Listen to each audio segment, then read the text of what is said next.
Mula sa baluarte ng pamilya Marcos sa Ilocos Norte, Iloilo naman ang sinuyod ng administration slate. Yan ang agenda report ni Zandro Ochona live mula sa Iloilo City. Zandro, ano naman ang naging strategy ng mga tumatakbong senador dyan? Pinky, may pumunta sa palengke at may kumain ng batchoy. Yan ang kanilang paraan para suyuin ang mga Ilonggo para sa Gimbal Public Market si House Deputy Majority Leader Erwin Tulfo. Paraan daw niya ito para pulsuhan ang masa at malaman ang kanilang hinaing para pag-upo niya, alam na niya ang kanyang magiging prioridad. Hindi lang para makipagkamayan dun sa mga tao but also asking them kung anong problema, anong kailangan, anong hinahanap nila sa isang senador, anong ine-expect nila sa isang kandidato, sa isang senador, para kung pala rin, madala natin kung ano mga problema nila, marinig natin at magawa natin ang paraan. Kung si Tulfo sa palengke nagpunta, si dating Senador Panfilo Lacson sa restaurant naman na ito kumain ng batchoy.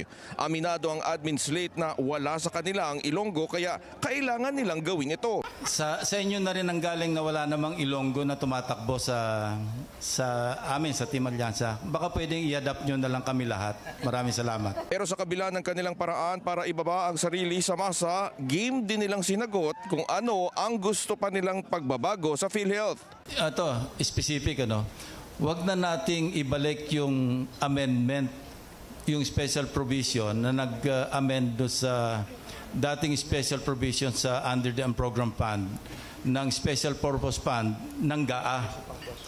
Kaya kasi na-realign yung 89.9 billion na pondo ng PhilHealth kasi nadagdagan ng dalawang special provision.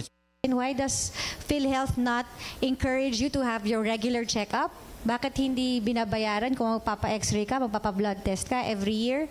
Kasi mas mura yun kaysa kung magkasakit ka. So importante ang information drive. Lahat ng benepisyo ng PhilHealth. Pinky, katatapos lang mag-perform ni Andrew E. at sa ngayon ay nagbibigay na ng kanyang talumpati si Pangulong Bongbong Marcos. Kung may pasaring pa rin siya sa mga ibang kandidato sa pagkasenador, abangan bukas sa agenda. Okay. Zandro, kumpleto ba yung senatorial slate ngayon dyan sa Iloilo? Dahil yan yung pangalawang kanilang pangangampanya. Yung una, yung Ilocos Norte nung isang araw at ngayon dyan sa Iloilo. Pinky, kompleto pa rin itong 12 senatorial slate ng administrasyon at kanina nga ay nabigyan din sila ng pagkakataon para suyuin sa stage yung mga Ilonggong nanonood ngayon dito sa pagtitipon ngayon. Pinky. Maraming salamat sa iyo, Zandro Ochona, live mula sa Iloilo City.